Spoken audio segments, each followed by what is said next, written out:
नमस्कार good morning everyone आम YouTube channel को स्वागत करुछि। आज 21 तारीख मे मास गुरुवार न्यूज गुड़िक भल लगिले निश्चित भाव चैनल को सब्सक्राइब करी वीडियोटी को लाइक करदेवे। तेबे चलंतु आजिर गुरुत्वपूर्ण खबर उपरे नजर पकईबा।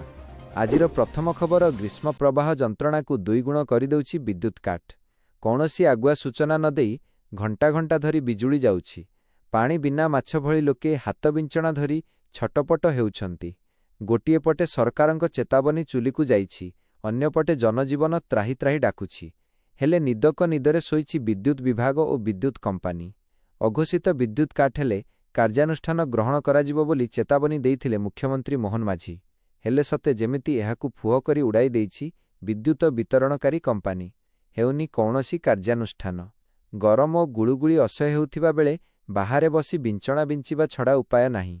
केन्द्रापड़ा ठाकुरहाट अंचल अघोषित विद्युत रे अस्तव्यस्त जनजीवन। बिना कौनसी मेसेज की प्रचार रे सकाळु सकाळु विद्युत काट हेउथिबा अभियोग करुछंती लोके। वृद्ध और शिशु समस्ते संतुली हेउछंती। खाली केन्द्रापड़ा काहींकी, राजधानी भुवनेश्वर समेत विभिन्न जिल्लार प्रमुख सहर और उपकंठ अंचल रे भी हंतसंत करुछि विद्युत काट। गाँ गहली कथा तो न कहिबा भल। केउठी घंटा घंटा धरी बिजुली आसुनी आउ केउठी लो भोल्टेज रे फैन बुलुनी, एसी चालुनी।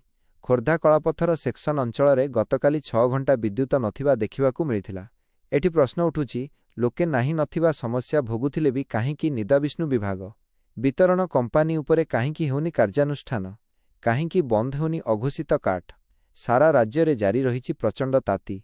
पश्चिम ओडिसा रे कलबल करुछि ताती। झारसुगुड़ा पुणी थरे उत्तप्त सहर होइछि। झारसुगुड़ा रे 84.8 डिग्री तापमात्रा रेकर्ड होइछि। हीराकुदरे मध्य 84 डिग्री छुईछि पारद। सेहीपरि 40 डिग्री उपरे रहिछि 18 सहर।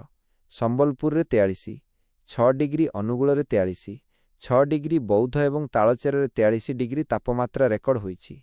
सोनपुर, टिटिलागढ़ और बलांगीर आदि सहरर तापमात्रा 42 डिग्री उपरे थिबा बेले राजधानी रे ताती 40 डिग्री अतिक्रम करिछि। भुवनेश्वर रे 40, 1 डिग्री पारद रेकर्ड होइछि।